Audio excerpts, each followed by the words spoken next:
Muito bem, queridos e queridas.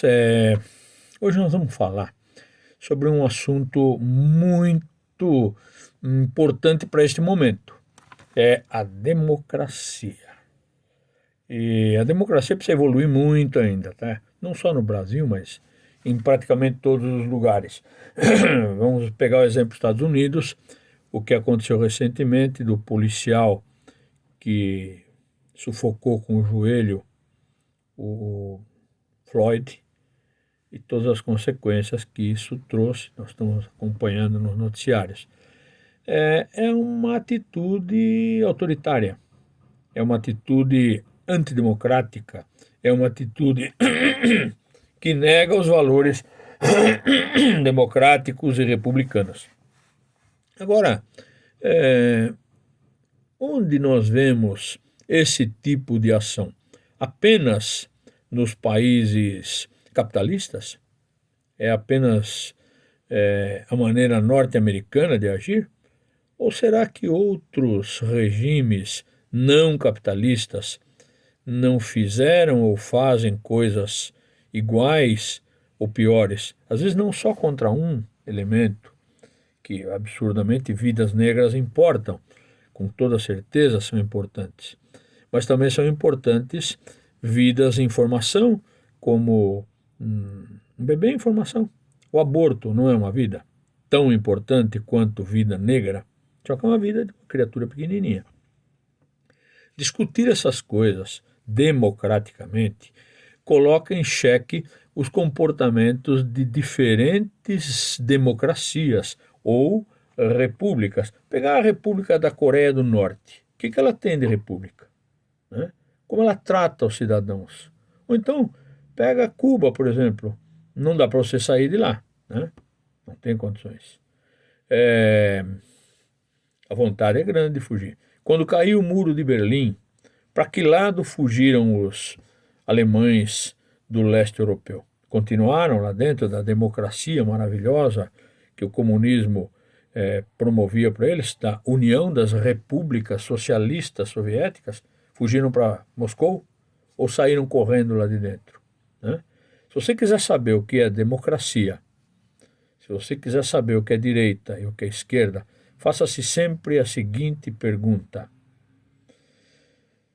é fácil entrar num país democrático? É fácil entrar num país de direita? A resposta será não. E agora outra pergunta que você deve fazer: é fácil sair de um país de esquerda? É fácil sair de uma democracia comunista? É fácil? É fácil sair da Coreia do Norte? É fácil sair de Cuba ou da Venezuela? É difícil entrar numa democracia capitalista, mas é muito mais difícil conseguir fugir, escapar das garras de uma democracia socialista. Então nós vamos discutir hoje aqui capitalismo e democracia. Os dois sistemas têm sérios problemas, sérios problemas. Por exemplo, no caso das democracias ditas liberais, né, capitalismo parte do pressuposto de que Adam Smith estava certo, de que tem de haver livre mercado, é um regime liberal. Né? Hoje há o neoliberalismo, que tem ideias mais polidas, mais lustradas, mais buriladas do que as ideias de Adam Smith. No entanto, a ideia liberal prevê uma um grupo, em todo lugar tem que ter um grupo que seja eleito para controlar o Estado, certo? A isso se dá o nome de eleição e o grupo que está, depois de eleito, ali para legislar ou para executar tarefas, esse grupo pode ser de dois tipos. Nos regimes capitalistas, ele, via de regra, é representativo. Você elege e eles vão lá dentro do Congresso, do Senado, ou mesmo na presidência, executar aquilo que a população os autorizou constitucionalmente a que executem. Então, a democracia, ela é um ato de representatividade nos regimes capitalistas, portanto liberais, portanto democráticos. Mas pense bem, você elege os indivíduos, eles estão lá no Congresso, eles estão lá no Senado, ou o presidente está lá, a serviço de quem? De quem os elegeu? Ou a serviço das grandes corporações que pagaram para que eles pudessem fazer boas campanhas? Ou da mídia que facilitou a imagem mais favorável? Ou dos marqueteiros que souberam explorar melhor um jingle, ou que souberam explorar melhor uma qualidade do candidato? Todas essas questões, elas são muito relativas, porque quando eles chegam lá, eles esquecem que são representantes. Eles passam a se sentir deuses, eles passam a se sentir superiores. Isso para nem citar o, é, o Supremo Tribunal Federal, que nem eleito é. Ele é escolhido, no entanto, se arvora numa posição de superioridade, de supremacia. O nome já diz tudo, Supremo Tribunal Federal. O pior tipo de ditadura é o do judiciário, porque um juiz sentencia, um presidente executa, um senador, um deputado federal cria leis, mas cria leis para quem? A quem ele serve? A Bíblia diz que é impossível servir a dois senhores. Você serve a Deus ou serve ao dinheiro. No caso, a voz do povo é a voz de Deus. Eles atendem a voz do povo ou atendem a voz de quem financiou a campanha deles. Então, esse aspecto da democracia capitalista tem muito a ser desenvolvido. E, nesse sentido, a ideia socialista seria superior, porque para um socialista, em especial para Karl Marx, o socialismo deveria ter uma democracia participativa. E qual a diferença do participativo para o representativo? Lá nos sovietes, você já estudou Revolução Russa, eles estabeleciam comissões, grupos, conselhos, grupo de pessoas que localmente votavam as questões em pauta. Aquilo que precisa fazer, vamos asfaltar essa rua, vamos construir um hospital, vamos fazer isso, vamos fazer aquilo. As decisões partem de plebiscitos, partem da participação popular, da plebe, dos plebeus, por isso se chama plebiscito. Essa ideia de participação dava a sensação de que o povo poderia participar, de que o povo deveria governar. Em certo sentido, é chamado até de ditadura do proletariado. Só que não. Na prática, é só olhar o que aconteceu. Pega o exemplo do Lenin. As promessas são maravilhosas. Olha que depois do Domingo Sangrento foi estabelecido um governo provisório, né, do Alexander Kerensky, que não funcionou, ele era um menchevique, foi derrubado pelos bolcheviques, foi instituída então uma república e depois virou a União das Repúblicas Socialistas Soviéticas. Por quê? Porque era composta de sovietes. O que é um soviete? É um conselho. É um conselho onde, diferente da Duma do czar, que era um parlamento, onde havia um grupo decidindo as leis, coordenando a situação, que também não funcionava, nós já sabemos disso. Diferente da Duma, o soviete era o grupo, o agrupamento, o conselho deliberativo por participação e não por representatividade. O que significa isso? Aquele grupo votava. Muito bonito na teoria, né? Em pouquíssimo tempo, o Lenin assambarcou, tomou posse do direito de decidir, centralizou o poder no Soviete Supremo e passa a ser um regime inicialmente autoritário e depois vira um regime totalitário. Veja só que em 1989, quando caiu o Muro de Berlim, as pessoas queriam mais era fugir lá de dentro, né? Então, a prática demonstra que os dois sistemas são ruins. Quem sabe se no futuro uma ideia mista, né? Uma ideia em que haja participação popular nos plebiscitos, a vontade da plebe, a vontade do povo, a vontade do proletariado e não das oligarquias, né? Porque num regime representativo, quando alguém é eleito, ele vai lá para o Congresso, né? E aí, lá de cima, ele deixa de enxergar os direitos, as exigências do povo aqui embaixo e passa a legislar em causa própria ou em causa de quem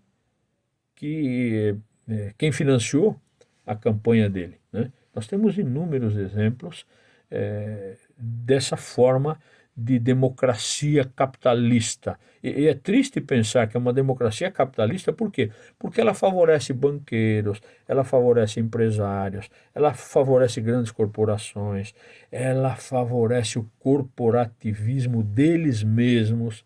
Veja, fórum privilegiado. Que coisa mais absurda do que alguém ser julgado por seus pares? Uma comissão parlamentar de inquérito. Os parlamentares farão uma comissão, um soviete, um grupo deles lá, onde eles julgam a si próprios. É uma comissão parlamentar de inquérito. E depois, se for condenado, o que é muito raro, ele vai para o Supremo Tribunal Federal, que obviamente irá construir uma, uma forma de defender, muitas vezes completamente contrária ao que diz a Constituição, como, por exemplo, o sujeito foi condenado em segunda instância. Ele já está condenado.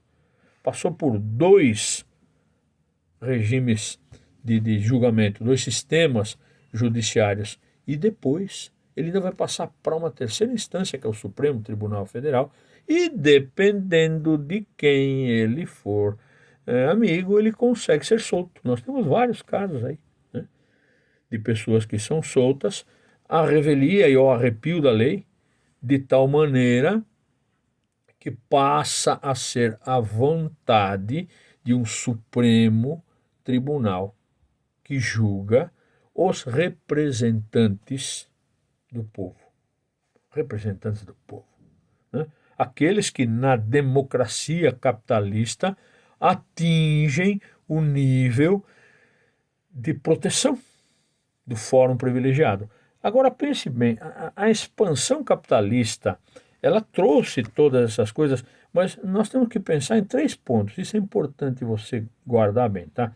Primeiro, o recrutamento da classe política. Da onde saem os políticos? Da onde se brota em árvore? Não. Eles são recrutados. E como são recrutados? Através de uma eleição. Eles se propõem a servir. Você vai lá e escolhe. Você acha que está escolhendo o melhor, né? Muita gente escolhe porque é mais bonito o fulano, né? Eu ouvi isso daí há uns anos atrás, quando um certo presidente tinha um aspecto mais elegante, mais assim apresentável, e algumas pessoas dizem, eu vou votar no fulano lá, porque algumas mulheres chegaram a falar isso, eu cheguei a ouvir algumas vezes, porque ele é mais bonito, né? O outro é mais feioso e tal. Então, veja o nível de capacidade de escolha. Dentro de um regime representativo, depois que ele entrar lá, ele é seu representante. Não tem choro e nem vela. Eles entram, se defendem muitas vezes. Se alguém lá de dentro não está fazendo bem o jogo do grupo, ele pode receber um impeachment, como aconteceu com esse, que era o tal do bonitão, que pegou o dinheiro de todo mundo. Quando ele está lá dentro, ele tem que continuar atendendo os interesses de quem o colocou lá. E não foi apenas o povo. Ele não é um representante. O regime capitalista tem isso. Por quê? Porque, na verdade, o recrutamento da classe política dá mais chances na eleição a quem tem mais dinheiro. É o que acontece, o que aconteceu desde o voto censitário. Pensa bem nisso que eu estou te falando, né? Então, na verdade, o voto representativo, ele é escorregadio, ele é perigoso. Agora, depois que o fulano foi escolhido, recrutado, está lá dentro, ele vai então começar a botar as unhinhas de fora. Se ele não atender os interesses ou da mídia, como aconteceu com esse que eu acabei de mencionar, ele vai para o impeachment. Vão surgir os caras pintados nas ruas, tal, a mídia vai, do mesmo jeito como coloca, derruba, né? Então, o recrutamento é um fato. Da onde vem? Né? O candidato, ele é recrutado por um partido e se ele for bem votado, né, ele poderá assumir a presidência da Câmara, do Senado, né? É, ou então ele poderá se tornar um pequeno ditador, se for um presidente. Outra coisa, qual é a extensão do poder nos regimes capitalistas democráticos? Até onde eles chegam? Para que isso pudesse ser um pouco mais participativo, teria que ser, e é, no Brasil é, dividido por escalonamentos. A União, os deputados federais, os deputados estaduais e os vereadores nos municípios. De tal maneira que todo esse escalonamento no regime capitalista democrático é, em certo sentido, dividido. Isso dá-se o nome de expansão do poder. Ele atinge diversas esferas, tá? De tal maneira que isso deveria impedir que uma oligarquia, um grupo aristocrático, dominasse a situação, porque teoricamente está em diversos patamares, em diferentes prateleiras. Só que não. Acontece sempre alguma coisa que faz com que a gente veja que as velhas oligarquias, né, eles estão sempre voltando ao poder. Portanto, o capitalismo e a democracia têm seríssimos problemas. Nós podemos condenar isso assim, sem pensar muito. Por quê? Porque é sempre um pouco do mesmo. E sempre volta a ser o que a gente fala muitas vezes, a tal da ruptura e continuidade. Rompe para continuar igual, né?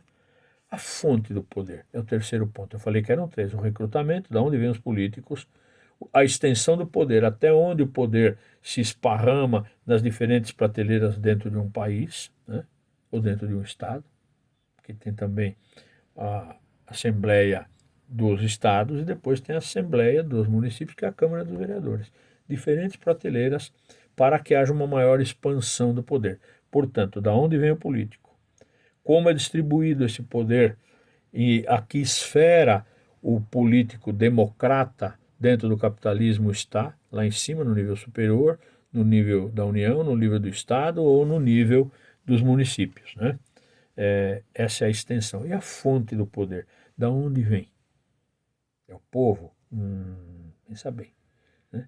Será que é o povo ou será que é a fonte do poder são os interesses por trás? Deveria ser a Constituição e deveria ser a vontade popular. Só que não. Na verdade, essa expansão capitalista, ela tem raízes erradas no Brasil desde sempre, desde as capitanias hereditárias, depois do coronelismo. Então você pode analisar que a democracia no Brasil, ela sempre foi, vamos dizer assim, capenga. Ela sempre foi maquiada como democrática ou como republicana, embora já foi República da Espada lá no comecinho, depois tivemos o regime militar no Brasil. Todas essas formas dentro do sistema capitalista, elas podem ter essas doenças, esses vícios de pouca extensão do poder. Quem manda é um governador, ou quem manda é um grupo que está lá no poder por algum poder adicional, né? A fonte do poder esse é o povo e deveria ser também a Constituição, com eleições livres, né? Com o direito que o povo tem de colocar alguém lá e de remover se assim for necessário, enfim. Mas a democracia no Brasil tem tido esses altos e baixos. Na próxima aula nós vamos estudar a democracia nos regimes socialistas e nós vamos ver se há uma vantagem no sistema de democracia participativa, como já foi dito lá, exemplo dos sovietes, ou da democracia representativa, como é aqui no Ocidente, nos países democráticos capitalistas, tá? Mas isso fica para a próxima aula. Até já.